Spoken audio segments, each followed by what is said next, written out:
drivers. So say an organisation has decided, okay, for all those reasons we've just covered, it's time for software.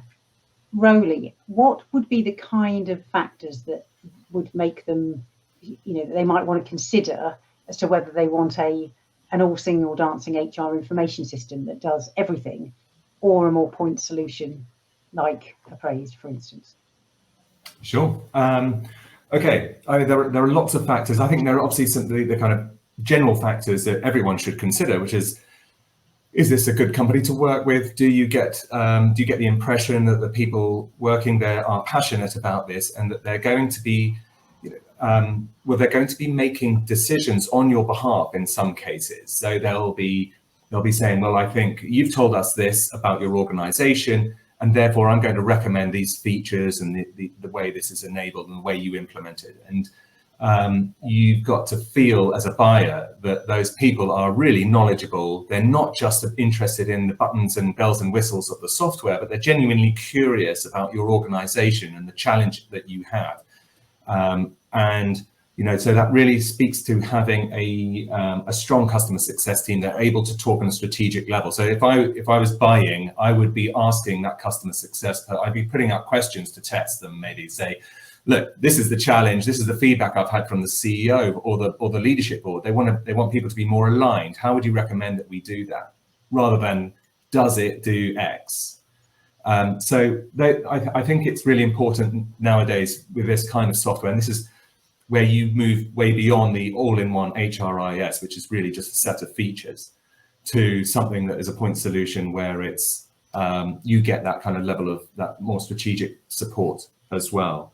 I think what it inevitably means, though, is that your strategic ambitions and your challenges as a customer will be different to many other organizations, and it depends on where you are in the growth of the company, what sort of work it is that people do.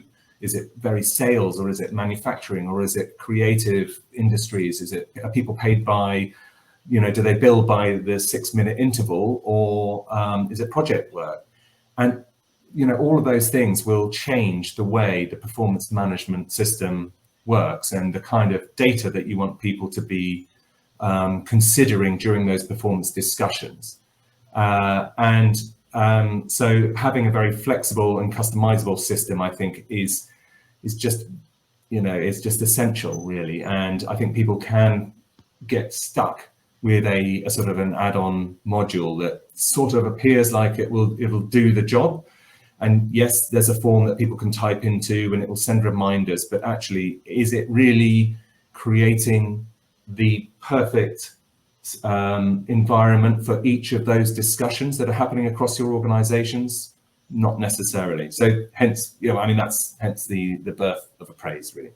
I think that's very interesting, Roly. The sort of talking to clients, I guess that they're buffeted, aren't they, between, in my experience, a lot of HR teams are the last in the line to get investment in their software. So it's a real struggle to even get permission to invest. And there's always a pressure, it seems to me, from procurement and from IT departments to buy one system that will do everything you need and not risk plugging different systems in, even though the kind of modern approach to APIs, and I don't understand more than that sentence, but I do understand that the sentence around APIs enables you to plug point solutions into an overall HRIS.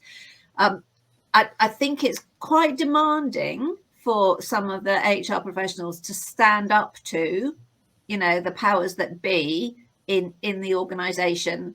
And then, as you rightly also point out, it's easy to be seduced by bells and whistles. And and we all only have to look at our phone to think how many features on our phone do we not use? 90% of them probably. So I think the decision making is really tough. And I would urge anybody sitting out there thinking I've got to go into this decision making process is to work out what are you wanting to see different when your performance management system, whatever it is working perfectly, whatever you might choose, and really test those ideas and pick the top 2 or 3 ideas and hang on to those really strongly and find something that will deliver against that. And if some of the other things that you think are nice to have aren't there, I would actually let them go, because otherwise you're going to end up, I would say, with a system that's pretty average at everything and isn't very good at the one thing you need it to be good at. They've all started from somewhere, haven't they? So if you look at the big multiple systems, some of them started as learning management systems and added on performance. Some of them started as performance management and added on talent. Some started as talent and added on. And I think they all actually betray where they started from.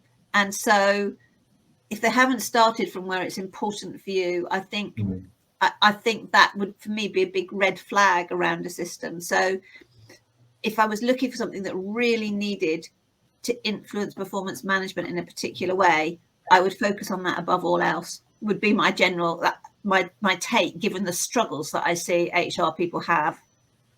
Absolutely. That's a really, really good point. And you're right. Like I said at the beginning, with the catalyst, it might start with a trigger, which is a new chief executive of a 1,000 person company, whatever, who says, I don't feel like, if I say what the company strategy is, I want to be certain that everybody in the company knows it and is thinking about it when they go back to their desk or work from home, and they feel they're a bit disconnected from me. I can't see them, and I want to know that everybody is aligned with what we've agreed as the board direction. And also I want to be able to change my mind in 3 months' time, and because markets change, whatever, and I want everybody to know that we've now shifted direction and adjust accordingly. And so that's just one example, I think, of the really valuable thing, that you want to go and find the system that will support that,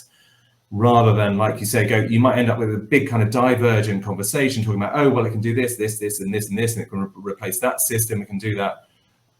You can get in a bit of a muddle, but yeah, if you hold on to those 1 or 2 key things, then I think that makes the decision-making process easier. One point I'd add in as well is, I think it's HR people need to also consider, who is it for? Because often they may be seduced, as you say, by the bells and whistles, because it promises them all the data and the information that they want to be able to get their hands on, that the COO is demanding from them. But for employees, in order to get the adoption that is the holy grail of performance management, particularly as it moves to a more continuous process, employees have to be able to use something that really works for them, and they don't really. It's not about the data for them. It's about them being able to use something that is user-friendly, that keeps them up to date with their objectives, that are fluid and moving and having conversations whenever they want them, etc., etc. So I think again, that's maybe another thing to have a think about.